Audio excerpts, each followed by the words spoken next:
moving into the 1:00 slate, we have the 49ers. They're favored by 6 points going to Cleveland, who are in their Shadeur era now. Bahookie, how are you feeling about this one? I think that Shadeur is going to have his second welcome to the NFL moment. He played okay last week. I mean, he won the game. He was 11 of 20. Like that's not really world beating.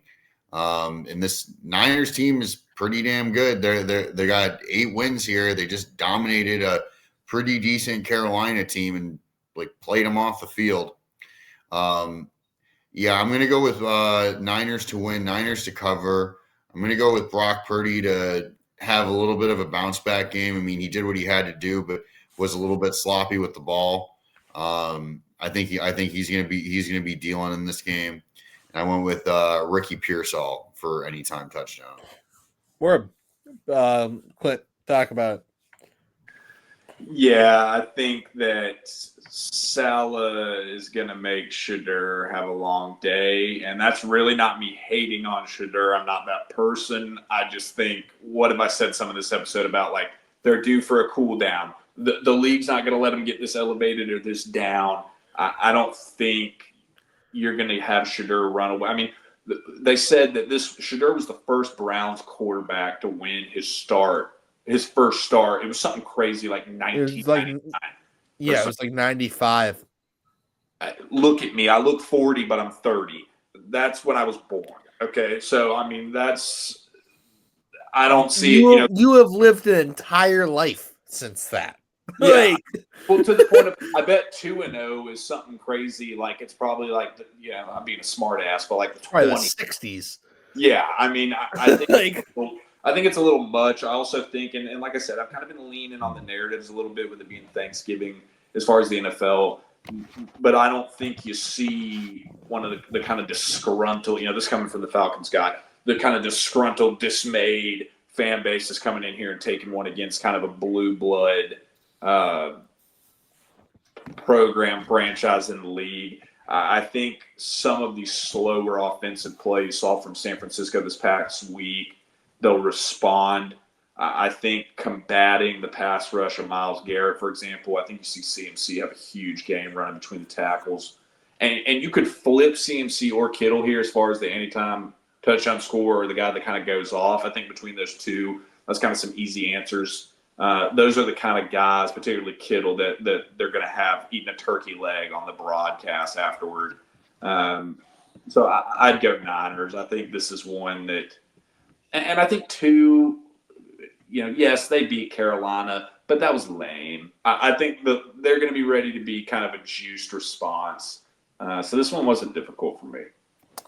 Yeah, I'm taking the Niners to win. I did have the Browns to cover here. I don't necessarily think Brock Purdy is right, but you don't need him to be right to win games. You can just – the first 11 plays of last night, I'm watching that football game, and I'm like, CMC has 9 touches.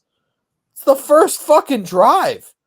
What do you mean he has 9 touches? This is ridiculous. This guy is he's on a pace to have the most touches in his career as a guy who is billed as an insane volume guy. This is insane volume that we're talking about. So it doesn't really matter who plays quarterback for the 49ers. You have CMC, you could probably beat the Browns. I do think the Browns cover 6, though. I have Myles Garrett as my player of the game. If I'm who is it? Defensive coordinator. Not Vance Joseph. Long time guy, whatever his name is. I'm forgetting what his name is. He's gonna move Myles Garrett around, try and get him off of Trent Williams. And there we go, Jim Schwartz. Thank you. I appreciate that. He's going to try and move Myles Garrett away from Trent Williams and get him on a mismatch on the other side and let him do his thing, man. He's like we mentioned, he's playing at an insane level. And then give me Christian McCaffrey to score a touchdown because that's what that guy does. Moving into the Cardinals, they're going to travel to Tampa Bay to play the Bucs, who have a 3-point favored spread. I'll go first here. I have the Cardinals winning this football game. This is a case of two teams kind of trending in different directions. Baker Mayfield hurt his AC joint.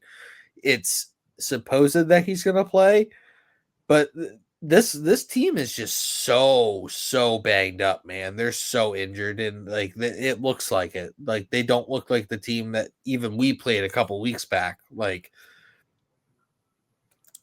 it's fallen off a little bit. The injuries are getting to be too much, and they've had a daunting schedule the last 3 weeks, and I just think they're kind of beat up. And then on the other side, Jacoby Brissett's kind of put some life into this Cardinals offense. Walter Nolan and Will Johnson have put some life into the defense, and I know the results haven't been there just yet, but the team's playing a lot better than they have been. So give me the Cardinals to win, Cardinals to cover. Give me Trey McBride to be the sicko of the game, and give me Michael Wilson to score a touchdown because he's been playing lights out football since they made this switch. Talk about Bahookie.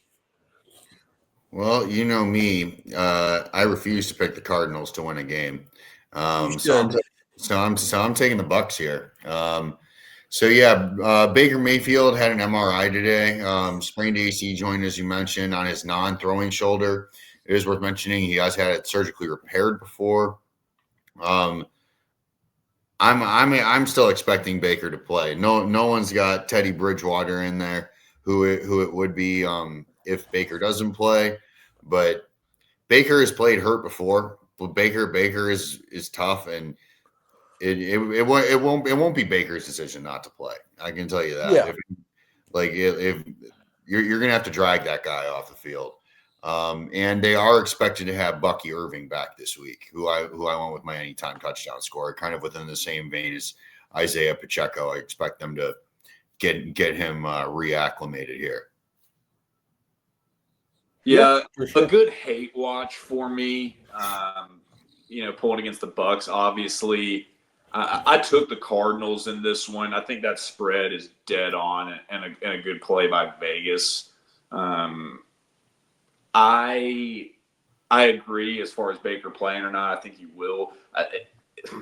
I say that. They have a soft stretch of schedule coming up, and on the opposite of that, the Panthers are about to walk into an inferno.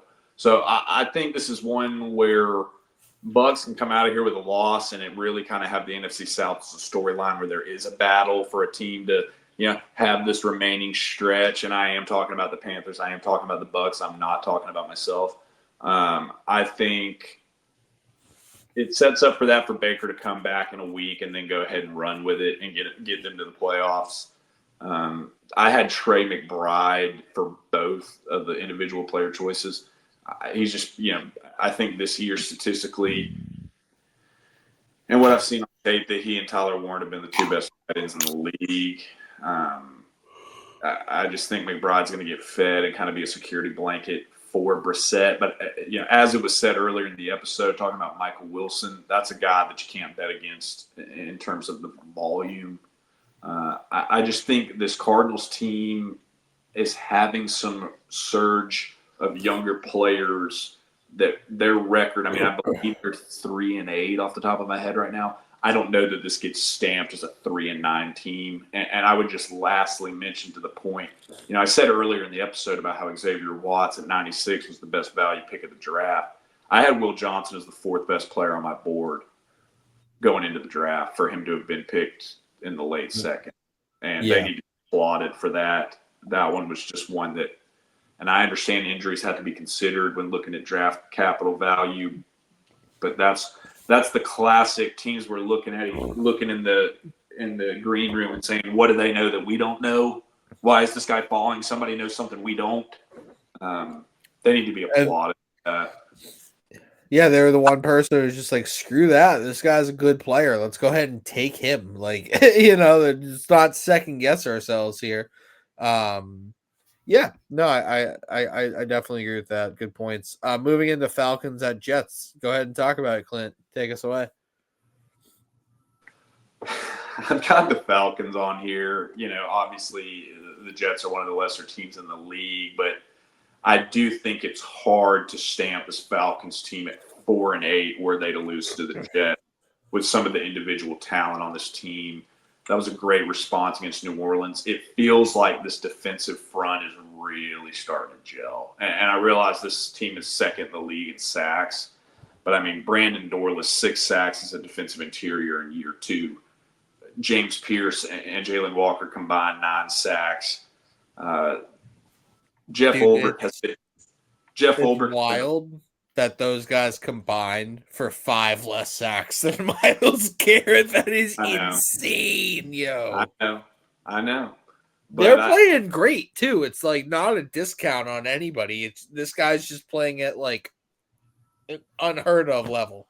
And I think, offensively, I took Bijan to be my stud of the game, but I took Algier as the anytime touchdown. Really gets more of those 5-yard and in goal line situations as the thumper.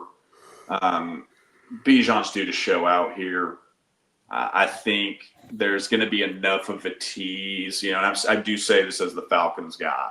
We'll get just enough of a tease to keep this coaching staff around. We'll get just enough of a tease to act like, we're technically still in the divisional race. Don't see them drop one to the Jets here. And I think when you look at some of the close losses they've had of recent, they should have beat us and the Colts. Like, they're really. Or if you want to be Mr. Modest, you could just say even split that, So, no, I'm taking the Falcons there, and I'm getting repetitive. All right, yeah, I mean, I'm taking the Falcons to win, the Falcons to cover. Give me Bijan to be the stud. I agree with you. He's just had a couple of bad games in a row. Not bad, but a couple of games where you just don't see the full potential of Bijan, and I think that kind of gets unleashed a little bit here against Jets team that has to be letting go of the rope pretty soon. Like, this thing must be looking like the shittiest climb ever, and Cabo's looking real nice down there. Just let go of the rope, guys.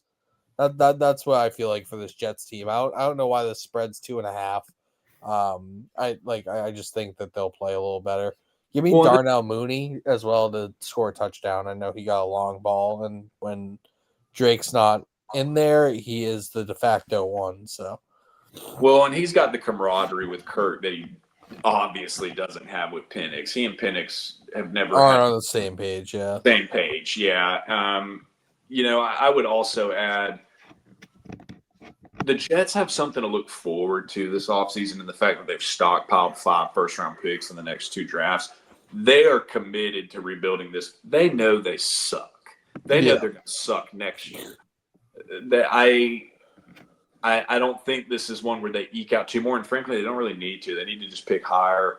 I could see them coming out a little flat versus an Atlanta team that I think is starting to get a little heat because, they're feeling the heat on their ass. And I think that coaching staff, they got to feel a little hot, huh?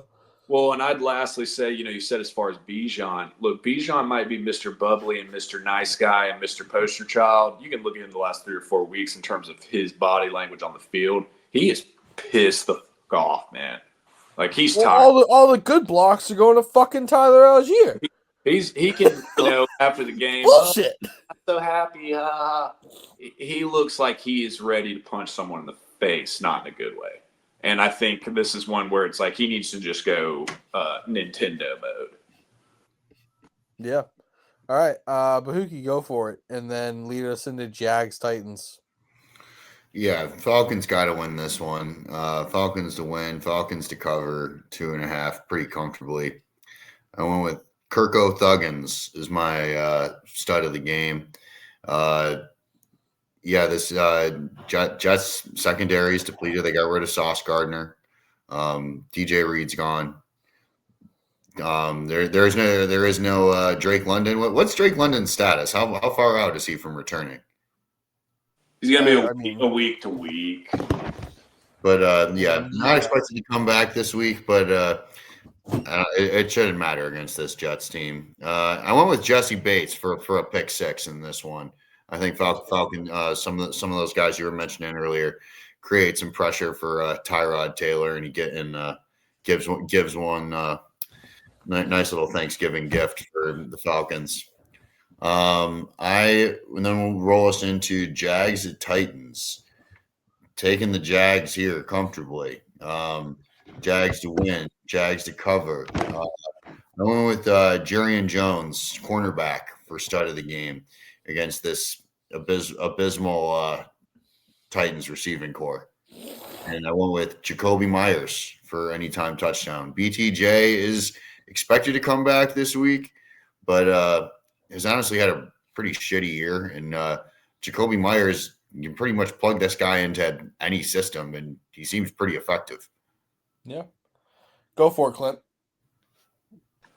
Yeah, I think this Titans team's mailed it in, and really they've got to stack talent. They've got to have a strong draft or two. It's going to take time. I have Jags, and then I put Josh Hines Allen as my stud. I think you look at the tackle play you've gotten out of Tennessee. I mean, in particular, J.C. Latham's been getting his ass whipped the last couple weeks. I think Hines, and I should have put it down, but something like he has a very modest sack total. It was something about like 4 sacks or something. It's like he comes in and gets 2 on the board. And then as far as anytime touchdown, I went with T-Law. I think that this lines up well for a depleted team that really needs to add. I mean, I say needs to add to their defensive interior. They got Devondre Sweat, but somebody that they believe so little in themselves that they were shopping a second-round pick year or two that is playing as good as he is. I like T-Law in that spot too. But no, Josh Hines Allen, for that to have been a defensive player, that was an easy one for me. I think this is one where he's queued up to get to go shine a little bit. Word. I'm gonna have the Jags to cover this. I'm gonna have the Jags to win, giving the Titans to cover the 6.5. They just covered they would have covered this number against the Seahawks this past week. It's a divisional game, could be a little bit weird. Jeffrey Simmons is back. The defense has looked a little better. But give me Brenton Strange to be the sicko of the game. He had 5 catches for, I think, 95 yards. I might be mistaken on that. But he comes back from IR and he did get 5 receptions. I know that for sure.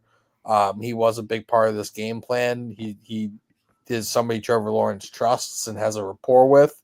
And then Parker Washington, I have to score a touchdown. I changed it from Travis Etienne to Parker Washington because again, this is the Trevor Lawrence rapport show. This isn't an offense. This is just whoever that dude trusts to throw the football to and gets the football. That's about it there. Moving into Rams at Panthers. The Rams are 10-point favorites going to Carolina. I'll start. I have the Rams to win, the Rams to cover, Matt Stafford to be the sicko, and Devontae Adams to score 2 touchdowns because it's just the bread and butter, bro. Just take the bread, butter it, and eat that shit. That's what this game is. I can be a super quick one because every single answer you just said is the answers that I had.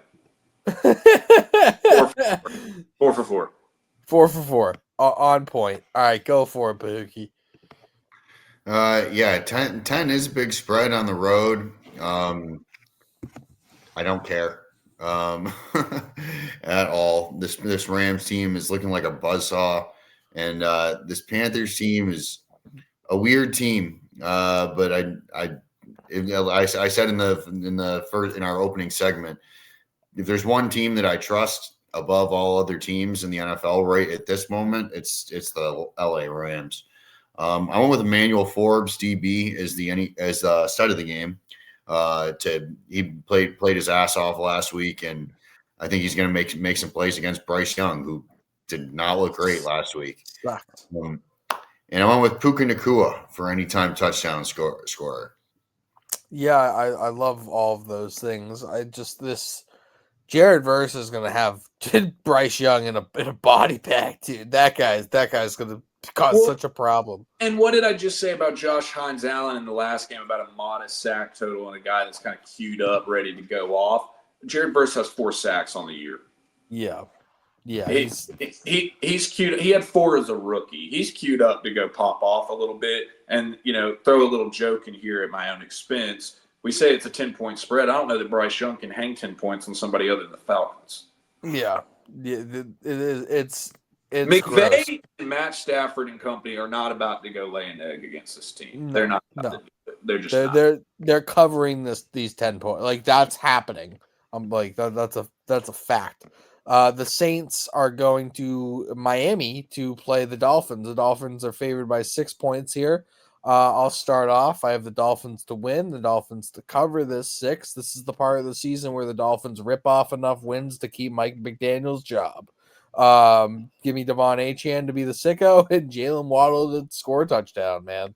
Like, from the Saints' perspective, like, you're starting Tyler Shuck. Like, what? Like, Chris Olave is going to get 12 to 14 targets. Fucking 9 of them are going to be catchable. He's catching all 9 of them for fucking 60 to 90 yards. Probably no touchdown. Like, what else more do you want me to say about this Saints team that has no run game, a bad offensive line, and not a great defense? Like, shit. They're the team they are who we thought they were. All right? They are who they thought they were. Kamara is out, too, this week, I'm pretty sure. Huh? I'm pretty sure Kamara is not playing this week. I mean, he's been in Cabo since week 3. So, fuck. Go for it, Bahookie. Yeah. Dolphins to win, Dolphins to cover. This is kind of within the same vein as the last game. Jack Jones, cornerback for stud of the game. To just, I mean, Tyler Shuff's going to give at least 1 away. And I'm going to go with Malik Washington for anytime touchdown scorer. Nice. Go for it, Clint. It got to be Dolphins. I'm not getting the Saints any love. Really the remaining part of this year for the Saints, were I to be a fan of them, is Shuck the guy going into this draft, because you look at them, they've got to get some pass rush. They've got to get another receiver, a big body preferably, to pair with Olave. Yeah, they've got to see, Kamara's not going to play forever. Do you have the health on the offensive line you want paired with the young surge of a Kelvin Banks, et cetera, et cetera? Cam Jordan is 50 years old, et cetera, et cetera. I think Achane is about to gut them like the turkey we're about to have in a few days. I had him for both of my answers. It's going to be too much speed, and I loved the point of this is the time of year, because I really don't think the Dolphins have the intent to fire McDaniel. I don't think he's going anywhere. Them going ahead and telling Grier, here's a cardboard box, get the fuck out. A few weeks ago, that was them going. Not the cardboard cutout, dude. He's just standing there like this. Yeah. I mean, that was them going ahead and making their move. It won't be McDaniel. I think there's a lot of similarities there between them and the Falcons in terms of somebody's going to do just enough to hang around. And this is not one that they go and drop. I think creatively,